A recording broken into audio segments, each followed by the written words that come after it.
Have you ever wanted to know what an asteroid sounds like? No, I'm not talking about what it sounds like through space. I'm talking about what does its composition sound like? Yes, kind of like a musical composition. So I was invited to attend the OSIRIS-REx Bennu Asteroid sample reveal at NASA down in Johnson Space Center in Houston. In my application to attend this event, I put down that I wanted to sonify the asteroid somehow, and I didn't know how I would do that yet, but I think I have figured it out. And here's my process. So the asteroid has been studied, the sample that came back, the 121.6 grams that came back, and you can actually go to this website called astromat.com.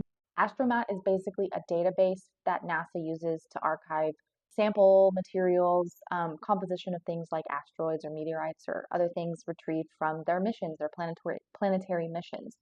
I have pulled up the chemical composition of Bennu aggregate 2 particle from the tag SAM. Exactly what I'm looking for. And here's what's really amazing. This data is publicly available. So I have downloaded the CSV file of the chemical composition of Bennu, and I can find it right here. This tells me the percentage of sodium, silicon, magnesium, calcium. Like, this is amazing.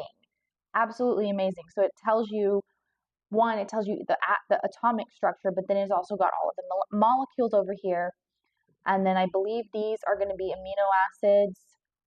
And I mean, there is, look at all this data that you can play with. So with that in mind, how am I going to use atoms or molecules and turn that into sound?